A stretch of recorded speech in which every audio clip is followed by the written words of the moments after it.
कुछ घटनाएं सिर्फ सवाल खड़ा करती हैं। उनका जवाब पाना लगभग नामुमकिन होता है, क्योंकि ऐसा कहा जाता है कि हमारी दुनिया और दूसरी दुनिया यानी भूत प्रेतों की दुनिया बिल्कुल अलग है। उस दुनिया में सिर्फ सवाल होते हैं, कोई जवाब नहीं होता, क्योंकि जवाब खोजने की हिम्मत कोई नहीं कर पाता। यह घटना कई साल पहले बिहार के एक छोटे से गांव में हुई थी, जहां खेतों की सिंचाई के लिए आज की तरह मोटर या बोरिंग नहीं थी, बल्कि पूरा गांव सरकारी नाले के पानी पर ही निर्भर था। और सबसे बड़ी परेशानी ये थी कि दिन के समय उस नाले में पानी बहुत ही कम आता था, इतना कम कि उससे खेतों की सिंचाई करना लगभग नामुमकिन था। इसलिए गांव के किसान मजबूरी में रात के समय अपने खेतों में पानी देने जाते थे, क्योंकि उस समय नाले में पानी का बहाव थोड़ा तेज होता था। उसी गांव में रामेश्वर नाम का एक किसान अपनी पत्नी सीता के साथ रहता था। दोनों बहुत मेहनती थे, दिन भर खेत में काम करते और रात में जब जरूरत पड़ती तो बिना थके खेतों पर पहुंच जाते, क्योंकि उनकी गेहूं की फसल इस समय बहुत नाजुक हालत में थी और अगर फसल को समय पर पानी नहीं मिला तो महीनों की मेहनत बर्बाद हो सकती थी। उस रात भी कुछ ऐसा ही था। रात के करीब 8 बजे थे। गांव धीरे धीरे शांत हो चुका था।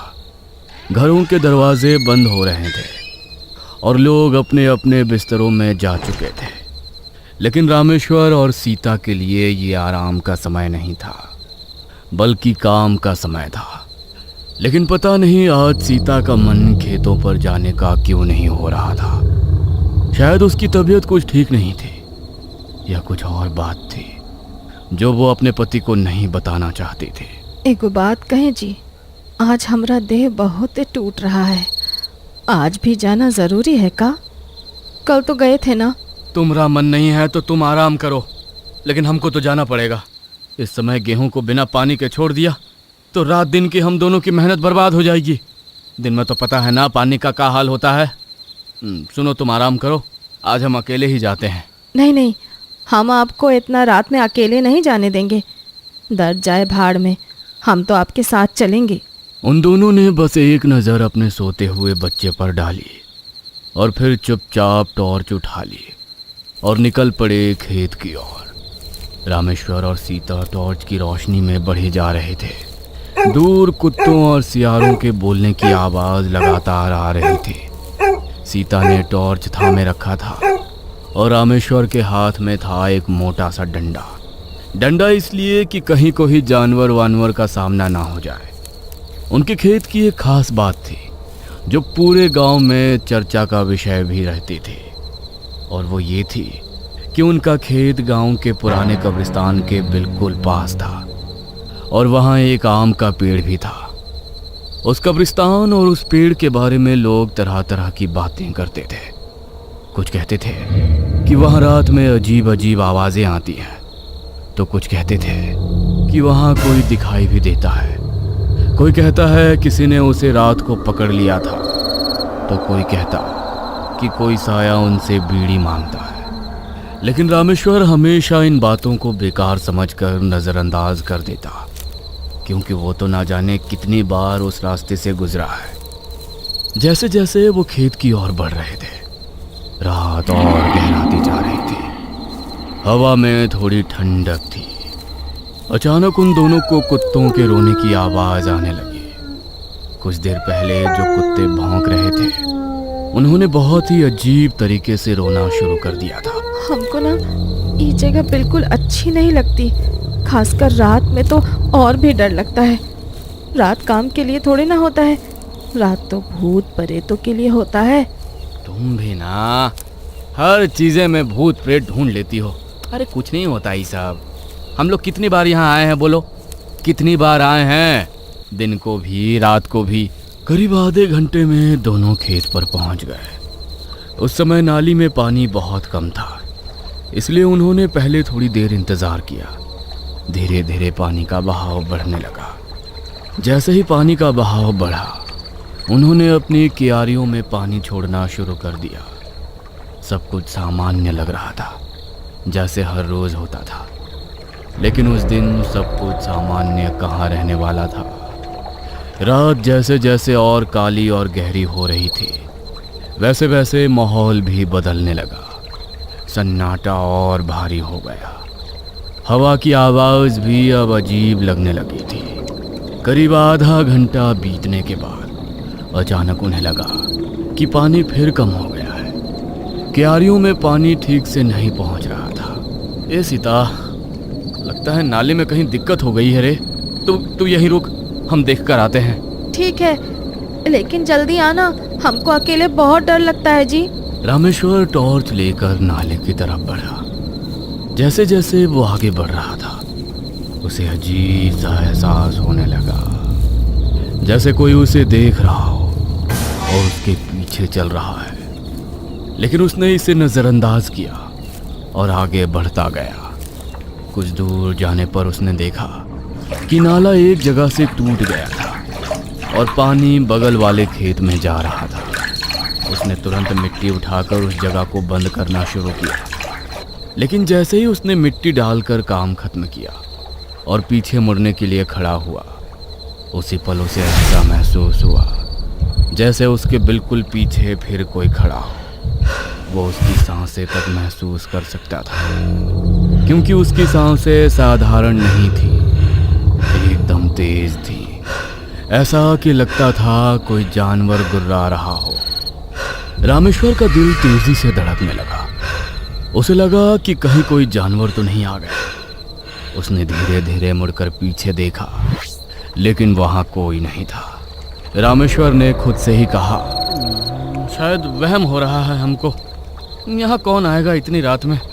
जानवर भी तो ना के बराबर आते हैं इस ओर। वो जल्दी जल्दी वापस सीता के पास आया और पूरी बात उसे बताई। अब सीता भी थोड़ा डर गई थी, लेकिन दोनों ने खुद को समझाया कि शायद थकान की वजह से ऐसा लग रहा है। लेकिन कुछ ही देर बाद फिर वही समस्या हुई। पानी फिर से कम हो गया। ए जी, ये पनिया तो फिर से कम हो गया। फिर कुछ गड़बड़ हो गया क्या? क्या पता सीता, लगता है एक बार फिर से देखने जाना होगा। इस बार दोनों साथ में नाले की तरफ गए और जैसे ही वहां पहुंचे, उन्होंने देखा कि नाला फिर से उसी जगह से टूटा हुआ था। अब ये बात उन्हें थोड़ी अजीब लगी। ये क्या हो गया? ये नाला फिर से टूट गया। और पता है सीता, ये वहीं से टूटा है जहाँ थोड़ी देर पहले टूटा था। इतनी जल्दी फिर कैसे टूट गया? अभी तो ठीक किया था ना। कोई परेशानी की बात तो नहीं है ना जी? अब क्या कहें हम, वैसे लगता है पानी का बहाव ज्यादा होगा, इसलिए टूट गया होगा। अब तू चिंता मत कर। रामेश्वर मिट्टी डालने लगा और सीता पीछे खड़ी होकर इधर उधर देखने लगी। तभी अचानक उसकी नजर थोड़ी दूर पर पड़े उस पुराने आम के पेड़ पर गई, जो कब्रिस्तान के बिल्कुल किनारे खड़ा था। और तभी उसे लगा जैसे उस पेड़ की एक मोटी टहनी पर कोई बैठा हुआ है। सीता उसे देखकर चीख पड़ी। अरे क्या हुआ? काहे चिचिया रही हो तुम? सुनो, वहाँ देखो, पेड़ पर कोई है। पेड़ पर? इतनी रात को? रामेश्वर ने टॉर्च उस तरफ घुमाई, लेकिन वहां कुछ नहीं था। लेकिन सच ये था कि वहां कोई था और वो अब नीचे आने वाला था। रामेश्वर को भले ही कुछ नहीं दिखा हो, लेकिन सीता की आंखें अब भी उसी जगह पर टिकी हुई थी, जैसे उसने कुछ ऐसा देख लिया हो जिसे नजरअंदाज करना उसके लिए नामुमकिन था। उसके चेहरे पर डर साफ दिखाई दे रहा था और उसकी सांसें तेज हो चुकी थी। अरे काहे बार बार वहां घूर घूर कर देख रही है तू? अरे कुछ नहीं है वहां, तू बेकारे में डर रही है। चल यहाँ से काम खत्म करते हैं और घर जाकर आराम से सोते हैं, कहीं बचवा जग ना जाए। लेकिन सीता का मन मानने को तैयार नहीं था। उसने धीरे से कहा, नहीं, हम झूठ नहीं बोल रहे हैं। सच में कोई बैठा था वहाँ, बिल्कुल चुप, हमें देख रहा था। रामेश्वर ने उसकी बात को टाल दिया और जल्दी जल्दी नाला बंद करने लगा। लेकिन उसके अपने दिल में भी अब हल्का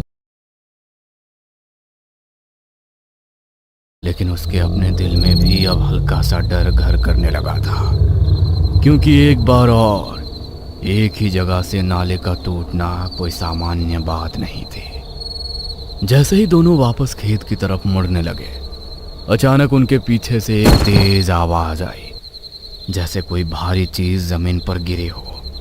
आवाज इतनी साफ और करीब थी कि दोनों एकदम से रुक गए। ये कहाँ गिरा है जी पीछे? रुको, हम देखते हैं। रामेश्वर ने धीरे धीरे पीछे मुड़कर टॉर्च घुमाई और जैसे ही रोशनी पेड़ के नीचे पड़ी, उसका दिल एक पल के लिए थम गया। पेड़ के नीचे मिट्टी थोड़ी बिखरी हुई थी, जैसे अभी अभी कोई ऊपर से कूद कर नीचे उतरा हो। और तभी बिल्कुल उसी पल उनके सामने गेहूं की फसल के बीच से कुछ बहुत तेजी से भागता हुआ निकला। रामेश्वर जोर से चिल्लाया, अबे कौन है बे? कौन है वहां? कौन है बे?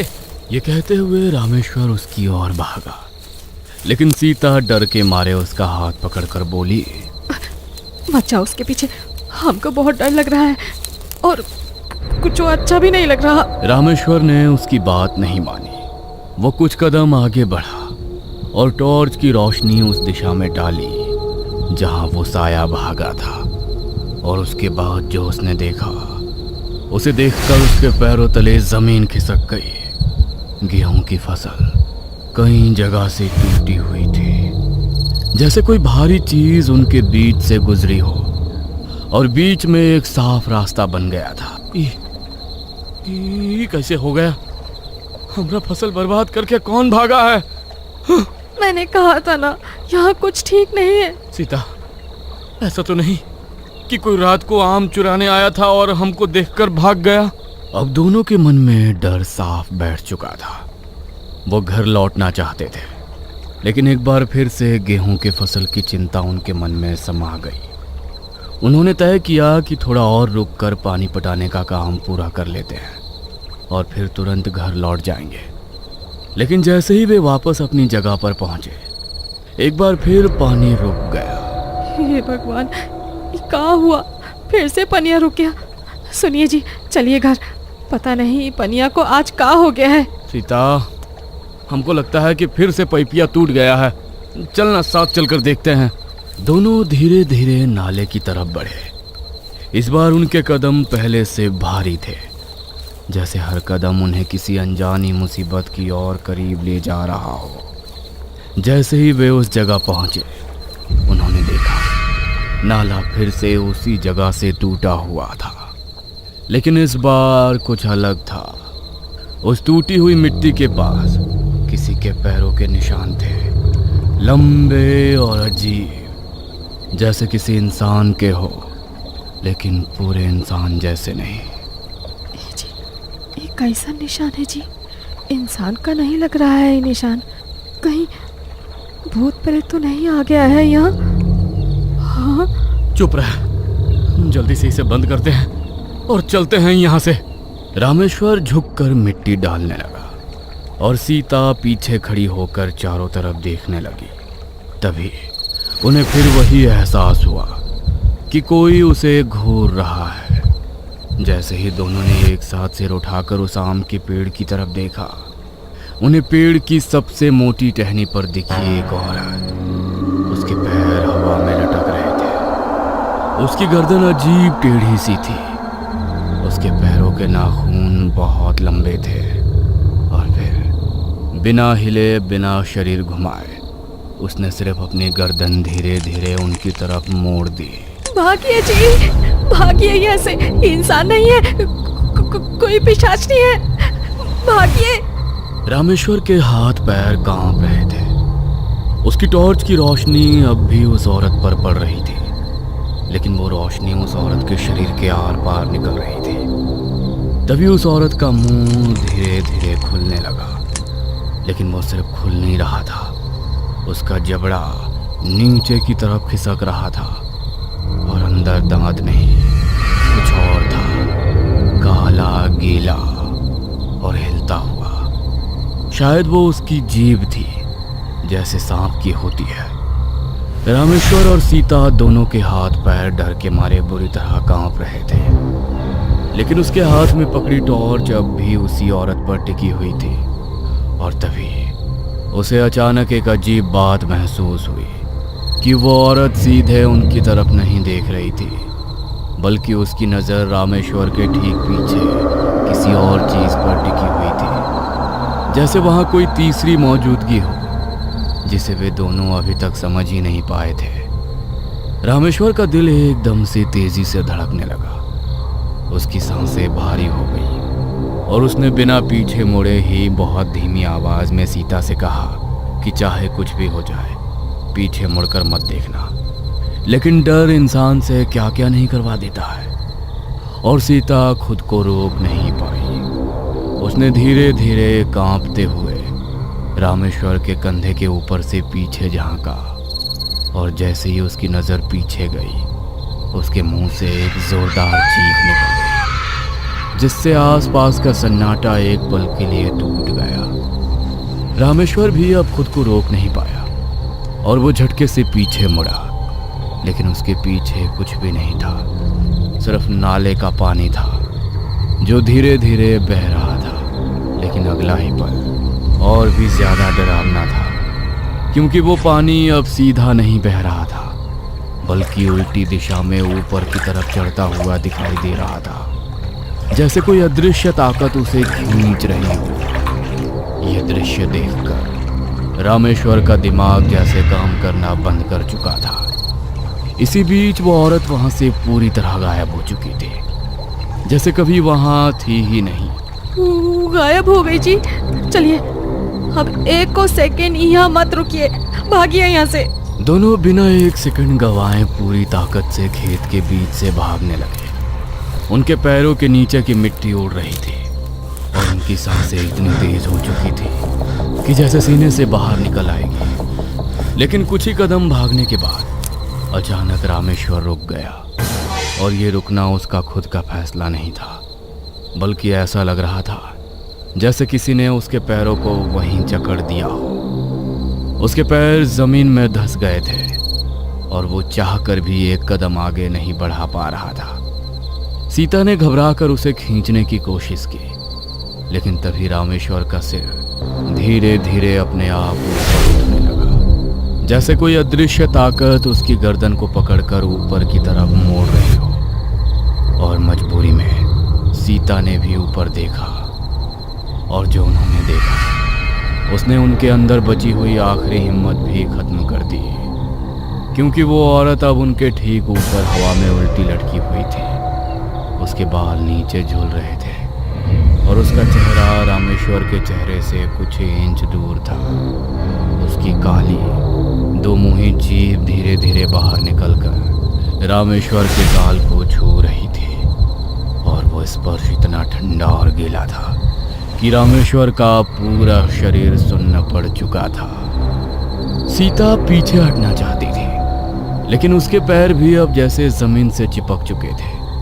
वह चाहकर भी हिल नहीं पा रही थी। अचानक वो औरत एक बार फिर से गायब हो गई, और इस बार वो दिखी उसी आम के पेड़ पर। दोनों आम के पेड़ की ओर घूर घूर कर देख ही रहे थे। तभी वो औरत धीरे धीरे नीचे उतरने लगी, लेकिन वो पैरों से नहीं उतरी, बल्कि अपने लंबे हाथों के सहारे उल्टी रेंगते हुए नीचे आई, और जमीन पर आते ही एक झटके में सीधी खड़ी हो गई। उसने रामेश्वर की आंखों में देखते हुए धीमी लेकिन साफ आवाज में कहा कि ये खेत उसका है। और जब रामेश्वर ने डर के बावजूद कहा कि ये उनका खेत है और वे सिर्फ पानी दे रहे हैं, जिसे सुनकर वो औरत उसे घूर घूर कर देखने लगी और उन पर हमला कर दिया। दोनों एक बार फिर से भागने लगे। भागते भागते वे अपने घर पहुंचे और किसी को कुछ बोले बिना सो गए। सुबह जब दोनों कांपते हुए दोबारा खेत पर पहुंचे तो वहां सब कुछ बिल्कुल सामान्य था। गेहूं की फसल सीधी खड़ी थी, कहीं कोई टूट फूट नहीं थी और ना ही कोई अजीब निशान दिखाई दे रहा था, जैसे पिछली रात कुछ हुआ ही ना हो। सीता अब भी डरी हुई आवाज में पूछ रही थी, और वो झटके से पीछे मुड़ा, लेकिन उसके पीछे कुछ भी नहीं था, सिर्फ नाले का पानी था जो धीरे धीरे बह रहा था। लेकिन अगला ही पल और भी ज्यादा डरावना था, क्योंकि वो पानी अब सीधा नहीं बह रहा था, बल्कि उल्टी दिशा में ऊपर की तरफ चढ़ता हुआ दिखाई दे रहा था, जैसे कोई अदृश्य ताकत उसे खींच रही हो। यह दृश्य देखकर रामेश्वर का दिमाग जैसे काम करना बंद कर चुका था। इसी बीच वो औरत वहां से पूरी तरह गायब हो चुकी थी, जैसे कभी वहां थी ही नहीं। गायब हो गई जी। चलिए अब एक को सेकेंड यहाँ मत रुकिए, भागिए यहाँ से। दोनों बिना एक सेकंड गवाए पूरी ताकत से खेत के बीच से भागने लगे।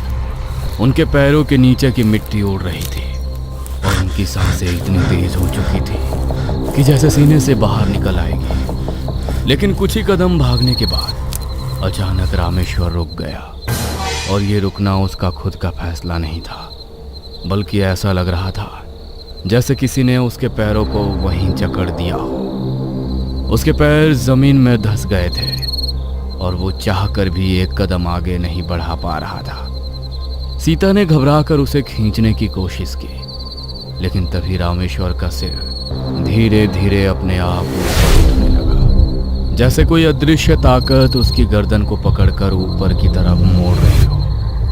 और मजबूरी में सीता ने भी ऊपर देखा, और जो उन्होंने देखा उसने उनके अंदर बची हुई आखिरी हिम्मत भी खत्म कर दी, क्योंकि वो औरत अब उनके ठीक ऊपर हवा में उल्टी लटकी हुई थी। उसके बाल नीचे झूल रहे थे और उसका चेहरा रामेश्वर के चेहरे से कुछ इंच दूर था।